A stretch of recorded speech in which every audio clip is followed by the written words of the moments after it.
So hi mga Kabs, kumusta? Sana sa buting kalagayan at malulusog yung pangangatawan. PJTV ako pa ito. Kung di ka pa nakafollow, subscribe sa aking YouTube channel, Facebook page at TikTok account. Huwag niyong kalimutan mag-follow. And please, click na rin yung like and share nyo na rin ang video. Ito na, umpisa natin ang topic natin ngayon. August 5. Alam niyo mga kaibigan, may napanood ako ng video na kung saan itong video napanood ko nung isang araw, galit na galit si Davao City Mayor Baste Duterte, na kung saan ang kanyang ikinagagalit, ang kanyang mga sentimento laban sa bagong regional director ng Davao City Police na nakakasakop ng region na yan, na walang iba na si Police Brigadier General Nicolas Torre. First of all, si General Torre ay kakilala ko po personal. Nakita ko naman ang kanyang leadership dyan sa dating pinamumunuan niya sa Quezon City Police District or QCPD bilang District Director. Yung kanyang pamumuno doon na kung saan meron siyang programa na kailangan sa loob ng 3 minutes makaresponse ang mga kapulisan ng QCPD sa pangangailangan ng mga crime or yung mga police assistant ng mga kababayan natin dyan sa Quezon City. Yun ang kanyang programa. Ngayon, na-transfer siya sa Krame, tapos ngayon na-transfer siya ngayon dyan sa Davao Region. Ngayon, siyempre, bilang isang regional director, pag alam niya na hindi magandang ginagawa ng kanyang mga tauhan sa ground or meron siya nakikitang irregularidad, tungkulin niya na i-relieve ang kanyang mga tauhan na naabutan doon. At obligasyon niya rin na maglagay ng mga tauhan na hindi na kailangan dinadaan sa mayor, gobernur. Siya po ay may power na maglagay ng mga taong alam niyang makakatulong, agapay niya para sa kanyang mga programa laban sa criminality. Ngayon, tinanggal niya po ang mga kapulisan na mga naka-assign or nirelieve niya yung mga kapulisan po dyan sa Davao, na kung saan galit na galit itong si Davao City Mayor Baste Duterte. Na bakit daw nirelieve, bakit kaya nagpapalitan, na para bang datingan, wala sa kanyang abiso ang regional director na si General Torre. Una po sa lahat, sabi ko nga kanina, hindi obligasyon ng isang police general at isang police regional director na magpasabi sa isang elected official dyan sa Davao o sa isang region na Mayor, papalitan ko po yung mga bata nyo dyan. Papalitan ko yung mga pulis nyo na nakalagay dyan. Hindi niya obligasyon yan. At yun ay may power. At yun naman ay nasa batas. Una, ang Davao City, alam natin, balita sa atin, pinangangalandakan ng mga Duterte, na ang Davao City, number 2 sa tinatawag na Peace City or Safe City sa buong rehiyon ng Asia sa bansa. Ngayon, ang nakakatawa rito, kung talagang safe city ang Davao, bakit nagagalit si Mayor Baste kay General Torre? Na kung saan, nakalkal niya, may nakita siyang regulidad sa mga tinatawag na mga fake blatter. Na kung saan, ang sinasabi nga ni General Torre, ang mga ibinabalita at mga ibinablatter lamang yung mga maliliit na crime. Yun ay ayon kay General Torre, sa madaling salita, dinodoktor ang mga pangyayari dyan sa Davao. Kung talagang safe city ang Davao sa mga mamamayan, dapat maging happy ang nanunungkulan dyan na local NGO, kasi bago ang liderato ng PNP dyan, at alam naman natin ang kapasidad ni General Torre, aktibong-aktibo sa mga pagkontra sa mga kriminalidad. Kaya, ano ikinagagalit ni Mayor Baste? Ngayon, ang masaklap dito mga kababayan, yung sasabihin mismo ng isang regional director, na isang general, na may nakikita siya na irregulalidad sa mga report, datos na inilalabas ng PNP, hindi po mapapasinungalingan yan. Bakit? Ilang dekadang hinawakan ng mga Duterte ang Davao. Ilang hinawakan yan. Bakit ngayon isang general ang magsasabi na dinudoktor, minimanipula ang mga police report dyan? Ang laking insulto sa mga Duterte yan. Ganun ba kayo? Kaya na lang kung ano mga sinasabi nyo. Ako, happy ako sa sinasabi ni General Torre. Bakit? Kasi nakita ko ang kanyang leadership sa Quezon City. Nakita ko ang kanyang panunungkulan na maayos ang Quezon City. Ang pinag-uusapan po natin dito ay yung issue po sa Davao. Hindi po issue kung anong issue.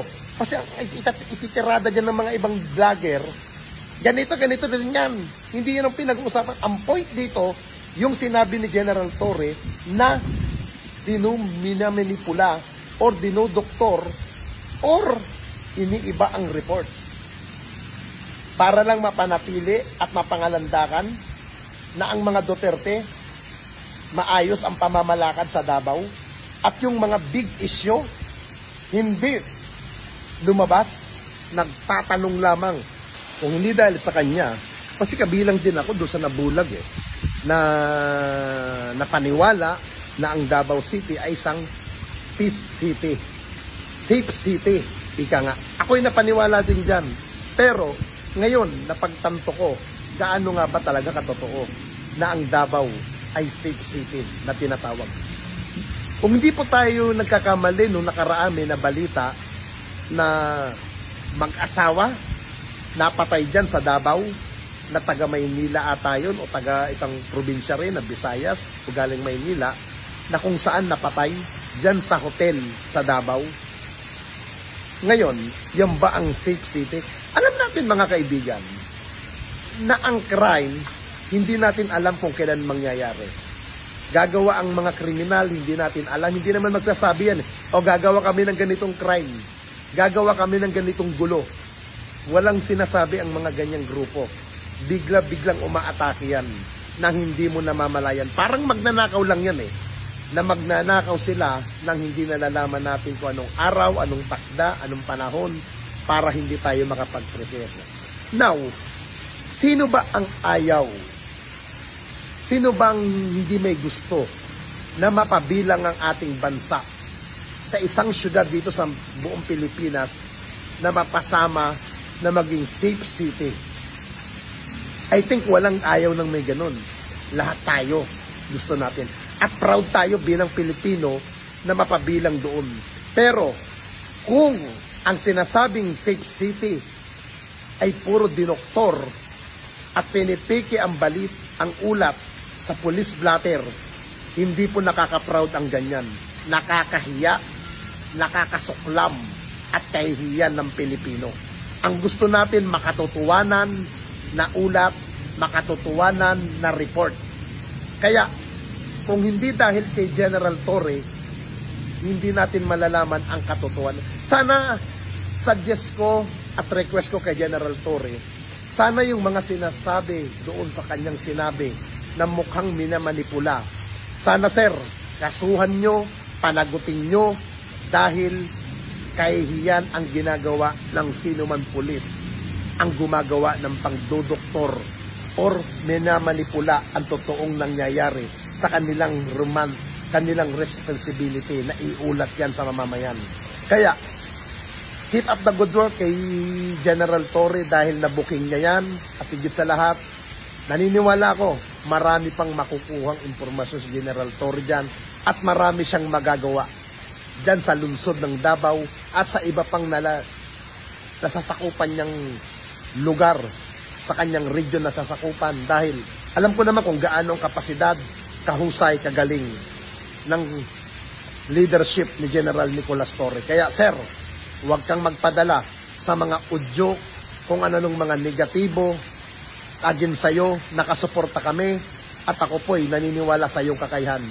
you're the good officer man, gentleman, at napakahusay nyo po manungkulan bilang isang men in uniform officer. Ito pa guys, mapapanood nyo sa video, na kung saan ang sinasabi ni Mayor Baste kay General Nicolas Torre, sasampalin niya daw ang magiting na police officer. Yan ba ang isang public official? Na kung saan si General Torre certified na ginawa niya yung 3 minutes response sa Quezon City. Lahat ng mga tawag, hindi na, alam niyo mga kababayan, sa buong Quezon City nung panahon ni General Torre, mayroon siyang programa na sinabi ko nga kanina na hindi 3 minutes lang yun. Doon sa 3 minutes, hindi mo nyo na po kailangan pumunta sa istasyon ng pulis. Hindi nyo na kailangan puntahan ng isang uniformadong pulis. Iti-text mo lang, in 3 minutes, darating ang QCPD. Kahit po doon sa mga accident, 3 minutes, may response. At yan po ay nagawa ni General Torre nung siya'y nanunungkulan bilang Quezon City Police District. Ngayon, mas hamak kung nagawa niya sa Quezon City, I believe magagawa niya rin po yan sa lungsod ng Davao para mapanatili ang kaligtasan, mapanatili ang peaceful at mawalan ang crime. Alam natin mga kaibigan, ang crime po hindi mawawala yan. Part po yan ng buhay natin yung mga crime na nangyayari sa paligid natin.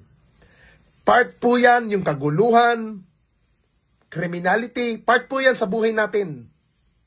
Parte po yan ng buhay. Pero hanggat maaari, kung kayang solusyonan ng kapulisan at ginagawa naman, bakit tayo magagalit? Bakit magagalit si Mayor Baste sa magandang gustong mangyari ng isang leadership sa katauhan ni General Torre na nagawa niya sa Quezon City? Bakit Mayor Baste? Ano ikinakatakot mo sa 3 minutes program? Tandaan niyo po Mayor Baste, nung panahon ng tatay niyo na si dating Pangulong Duterte, tinanggalan ng mga mayor ng police power. Maswerte nga kayo, hindi kayo tinatanggalan. Maswerte nga kayo. Kung ano-anong pinagkukuda mo laban sa administrasyon na to, hindi ka pinapatulan ng gobyerno ni Pangulong Marcos. Pinababayaan ka. Halos kung ano ng mga masasakit na salitang ginawa mo. Di ba? May narinig ka ba sa Malacanang? Wala. Ikaw ang putak ng putak. Gampanan mo ang trabaho mo, gagampanan ang trabaho ni General Torre ang kanyang tungkulin at ang kanyang misyon dyan sa Davao. Wala kang pakialam. Magpasalamat ka na may isang Torre na general na handang maglingkod dyan sa lugar nyo. At yan naman ay kanyang trabaho. Ngayon, Mayor, may masasagasaan ba si General Torre sa iyong trabaho bilang Mayor? Isa na lang ito, nasagasaan na lang kayo eh. Yung sinabi ni General Torre, nakaduda-duda ang mga police report na ginawa ninyo. Panoodin niyo po ito mga kababayan. Yung sinabi ni General Torre ni Mayor Baste na sasampalin niya si General Nicolas Torre. Pero, bibilib ka sa ginawa ni General Torre. Imbis ribatan niya, imbis sagutin niya, hindi niya pinatulan ang mga patutsada sa kanya ni Mayor Baste. Dahil, ang isang General Torre, isang professional na hindi kagaya ni Mayor Baste kung talaga bang professional may pinag-aralan. Dinakdakan ni Davao City Mayor Baste Duterte ang Police Regional Director ng Davao matapos ang rigudon sa Davao City Police. Pinagmumura at pinagbantaan pang sasampalin ng alkalde ang general. Nasa frontline ng balitang yan, si Mayan Los Baños. May sa paon ni tawanan, kita sa paon na rin. Bago pa lang, paon na rin po. Hindi na itago ni Davao City Mayor Baste Duterte ang galit niya sa Regional Director ng Davao na si Brigadier General Nicolas Torre dahil sa tinawag niyang preconceived narrative nito sa Davao City. Sa isang vlog, pinagmumura at nagbanta pa si Baste na sasampalin niya ang general. Kung saan nasa mga ambisyon o kinabuhay ng general nga Nag-ugat ang galit ni Mayor Baste kay Torre nang palitan nito ang 19 na station commander sa lungsod. Inalis din ni Torre ang dating police director ng Davao City Police. 3 beses nagpalit ng tao hanggang sa maitalaga si Colonel Hansel Marantan nang wala raw konsultasyon sa alkalde. Una nang sinabi ni Torre na utos mismo ng Kamkrame ang pag-appoint kay Marantan. Bukod naman sa balasahan, binatikos din ni Mayor Baste ang 3-minute response time strategy na gustong ipatupad ni Torre sa Davao. Ibig sabihin, sa loob lang ng 3 minuto ay dapat makaresponde na agad ang mga pulis. Hindi raw yan makatotohanan. Inabot sa diri nga nasa preconceived narrative sa nakita niya kuno nga datos aning atong lugar without even comparing it to anywhere else in the Philippines. Pero sa isang pahayag, sinabi ng regional director na hindi na niya papatulan ang mga sinabi ng alkalde. Professional daw siyang pulis. Pero giit niya, magkaiba ang nananakot lang sa taong tinutotoo ang banta.